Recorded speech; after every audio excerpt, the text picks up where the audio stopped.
आपण मंडईमध्ये जर भाजी घ्यायला गेलो किंवा जर आपण एखाद्या वेळेस फळं जर खरेदी करायला गेलो तर आपण तिथं त्या फळाची चौकशी करतो किंवा सफरचंद हा सफरचंद किती रुपये किलो आहे, ते सफरचंद आपल्याला महाग पडणार का, खरं स्वस्त पडणार का, सफरचंद चांगला आहे का. मग तसंच मित्रांनो, तुम्ही ज्यावेळेस स्टॉक मार्केटमध्ये येतात त्यावेळेस ती कंपनी स्वस्त आहे का महाग आहे, किंवा ती तुम्ही जी कंपनीमध्ये इन्व्हेस्टमेंट करतात ती कंपनी ॲक्च्युअल कशी आहे, ह्या गोष्टीची चौकशी तुम्ही करायला पाहिजे. ना की आपल्या मित्रांनी सांगितलं म्हणून हा स्टॉक घ्या किंवा कोणता तरी सर म्हणला की आम्हाला हा स्टॉक चांगला आहे म्हणून घ्या, तसं नाही. तुम्हाला जसं की तुम्ही एखाद्या गोष्टी खरेदी करत असताना सगळ्या गोष्टीचे पूर्णपणे पारख करतात आणि त्यानंतरच त्या खरेदीचा निर्णय घेतात. तसंच मित्रांनो, तुम्ही स्टॉक मार्केटमध्ये जर चांगल्या चांगल्या गोष्टीचे म्हणजे असं चांगल्या कंपनीची जर तुम्हाला जर पारख करता आली, चांगल्या कंपन्या जर तुम्हाला निवडता आल्या, तर तुम्ही स्टॉक मार्केटमध्ये चांगल्या पद्धतीचं सक्सेस मिळवू शकतात.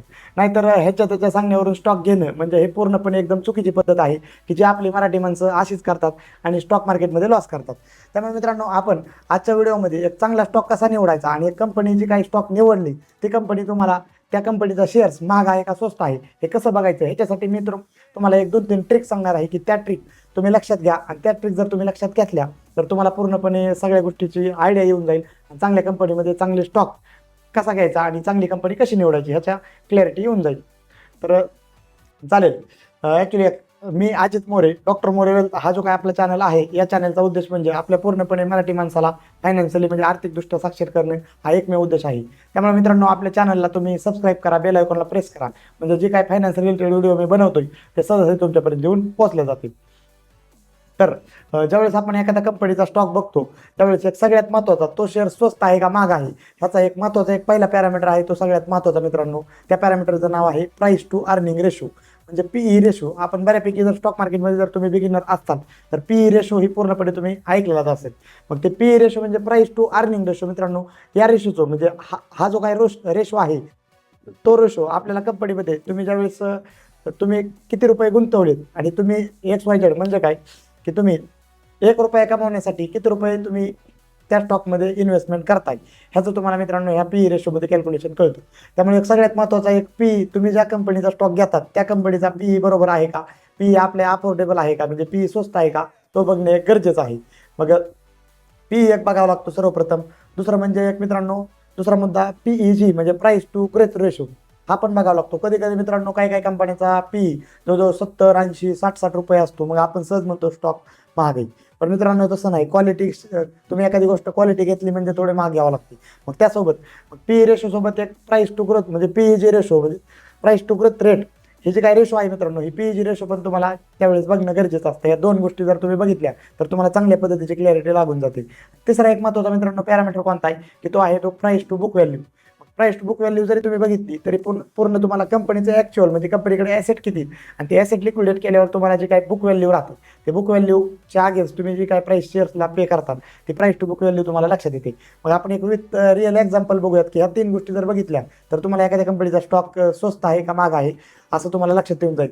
मित्रांनो लक्षात घ्या, तुम्ही एक गोष्ट नोटीस करा, की आपल्यापैकी बऱ्यापैकी एक 70-80% जवळजवळ 60% लोक अशीच करतात, की MRFचा स्टॉक आहे, 1 लाख रुपयाला स्टॉक आहे म्हणजे लय महाग, किंवा एखादा स्टॉक आहे ते 100 रुपयाला म्हणजे लय स्वस्त. सगळ्या गोष्टी मार्केटमध्ये ह्याच चालतात मित्रांनो. तसं न करता तुम्ही स्टॉकची किंमत बघून कंपनीचा कधी स्टॉक निवडायचा नाही. जर तुम्ही जर किंमत बघून जर स्टॉक शेअर्स महाग आणि स्वस्त जर म्हणत असाल तर तुम्ही त्या 90% मध्ये आहेत, की जे लोक स्टॉक मार्केटमध्ये पैसे घालवतात. मग आपल्याला स्टॉक मार्केटमध्ये कमवणारा माणूस बनायचा आहे पैसे. त्यामुळं तुम्ही बाकीचे पॅरामीटर कंपनीचे लक्षात घ्यायचे आणि चांगली कंपनी निवडायची. तर आपण स्क्रीनवर मी तुम्हाला सांगतो, की एक चांगल्या स्टॉकचं हे जर करायचं झालं, स्क्रीन शेअर करतो तुम्हाला मी. तर आपण स्क्रीनवर एक स्क्रीनर हा एक हे करू, स्क्रीनर या प्लॅटफॉर्मवर जाऊ आपण. ओके, या प्लॅटफॉर्मवर बघितलं मित्रांनो तर तुम्ही कोणताही एक स्टॉक घ्या. एक उदाहरणार्थ एक मारुती सुझुकी आपण घेऊ, किंवा टाटा मोटर घेऊ, किंवा टाटा पॉवर घेऊ.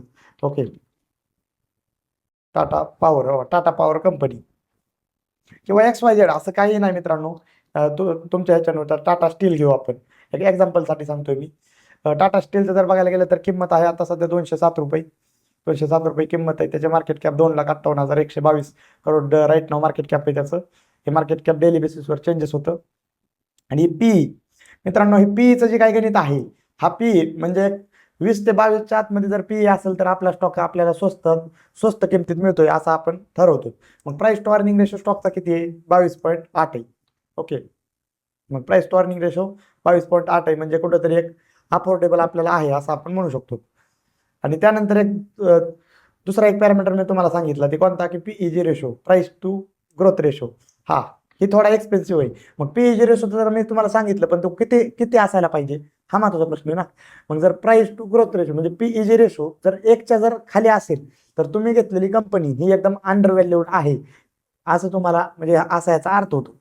मग लक्षात घ्या मित्रांनो, पीईजी रेशो एकपेक्षा जर ज्या कंपनीचा पीईजी रेशो एकपेक्षा खाली आहे ती कंपनी आपल्याला एक घेण्यायोग्य आणि ती कंपनी अंडर व्हॅल्यूड आहे. म्हणजे आपल्याला एक जी काही इन्व्हेस्टमेंटसाठी व्हॅल्युएशन पाहिजे त्या व्हॅल्युएशन मध्ये ती कंपनी बसती असं आपण त्या पीईजी रेशोवरून ठरवतो. तुम्ही बघा एक टाटा स्टीलचा, कारण की कसं आहे की काही काही कंपन्या भरपूर स्वस्त आहेत परंतु त्या कंपनीला सेल्स ग्रोथच नाही, म्हणजे सेल्स वाढत नाही. त्याच्यात कुठेतरी तुम्हाला ती पीईजी रेशो जो आहे तो कुठेतरी एक रिफ्लेक्ट करतो. मग पीईजी रेशो महाग आहे मित्रांनो, पी रेशो स्वस्त आहे.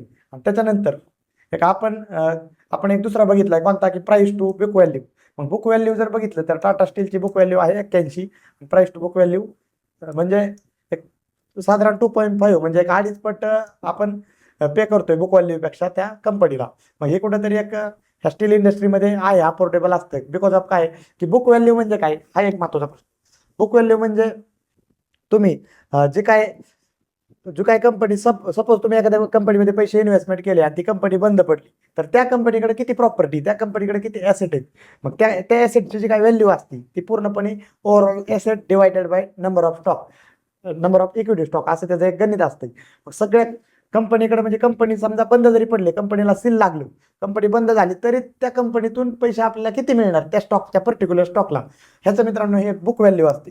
मग विचार करा, बुक व्हॅल्यू म्हणजे प्रत्येक कंपनी टाटा स्टील तसं चांगल्या कंपन्या बंद कधीच पडत आहेत मित्रांनो, कारण की त्यांना पूर्णपणे कंपनीच्या ओनरला पण पाहिजेच असतं की आपली कंपनी ग्रोथ व्हावी.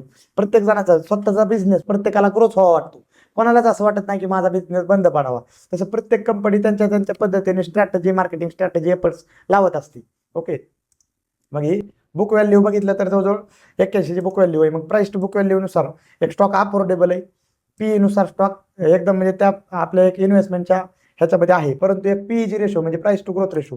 लक्षात घ्या मित्रांनो, इथे सेल्स ग्रोथ आहे ना, सेल्स ग्रोथवर आपलं म्हणजे एक कंपनीची ऍक्च्युअल ग्रोथ किती त्याच्यावर आपल्याला पीईजी रेशो ठरवला जातो.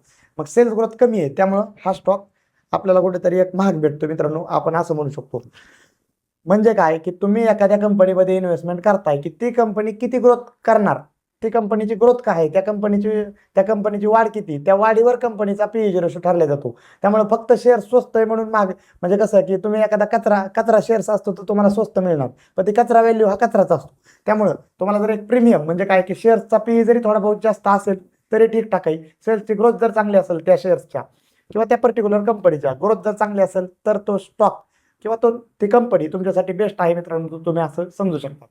मग ह्या तिन्ही गोष्टी जर कंबाईन एक इन्व्हेस्टमेंट स्ट्रॅटेजी जर तुम्ही जर अशी जर इन्व्हेस्टमेंट स्ट्रॅटेजी जर बेस्ट केली तर तुम्हाला लक्षात येईल की तुम्हाला चांगल्या कंपनी निवडण्यासाठी एकदम इझी जाईल. ह्या तीनच गोष्टी बघा, जास्त कॉम्प्लिकेटेड मी तुम्हाला करणार नाही या व्हिडिओमध्ये. तुम्ही जर या 3 गोष्टी जर बघितल्या तर तुम्हाला तुम्ही घेतलेली कंपनी ती स्वस्त आहे का महाग आहे हे तुम्हाला अंदाज लागेल. असं कोणावरही डिपेंड राहण्याची गरज नाही. युट्यूब हा एकदम फ्री ऑफ कॉस्ट प्लॅटफॉर्म आहे की ज्या प्लॅटफॉर्मच्या माध्यमातून डॉक्टर मोर वेल्थ हे तुमच्यापर्यंत पोहोचण्याचं काम करतंय. त्यासाठी मी जे काय फायनान्शियली जे काय नॉलेजेबल व्हिडिओ बनवतोय ते व्हिडिओ तुम्ही प्लीज कंटिन्यू बघत चला. एंटरटेनवाले व्हिडिओज आहेत ना त्यांना भरपूर व्ह्यूज येतात, परंतु हे जे काही फायनान्सचे व्हिडिओज असतात त्यांना व्ह्यूज जास्त जात नाहीत. बिकॉज ऑफ का, की आपल्याकडे एक अशी ठराविक लोक असतात की त्यांनी पूर्ण ओव्हरऑल त्यांनाच लोक जास्त फॉलो करतात, परंतु ते लोक ॲज अ बिझनेस म्हणून तुमचा यूज करत असतात. परंतु आपण आहे ना मित्रांनो एकदम म्हणजे क्वालिटी कंटेंट देण्याचा तुम्हाला प्रयत्न करतोय. प्रत्येक व्हिडिओ बनवण्याच्या पूर्वी आमचा तासोनतास आणि दिवसांदिवसाचा स्टडी असतो, पूर्णपणे आमचं त्यात करिअर इन्व्हॉल्व झालेलं असतं. त्यामुळे लक्षात घ्या, ही जे काय पूर्णपणे एकदम स्टडी करून आम्ही व्हिडिओज बनवतोय ह्या व्हिडिओजला तुम्ही तुमच्या लाईफमध्ये इम्प्लिमेंट करा याचं नॉलेज, आणि तुम्ही तुमच्या लाईफमध्ये ग्रोथचा डिसिजन घ्या. चालेल. जर काही व्हिडिओजमध्ये जर काही अडचण असले तर तुम्ही कमेंट्स बॉक्समध्ये विचारा. आपल्या चॅनलला अजून एकदा सबस्क्राईब करा, आणि जे काही नंतर फंडामेंटल अनालिसिसचे जे काही मी सिरीज बनवतोय त्या सिरीजचे व्हिडिओज तुम्ही कंटिन्यू बघत चला, म्हणजे तुम्हाला सगळ्या गोष्टी क्लिअर होतील. इन फ्युचर वेगवेगळ्या व्हिडिओजमध्ये आपण वेगवेगळ्या गोष्टी क्लिअर करतच आहोत. चालेल, थँक्यू, धन्यवाद.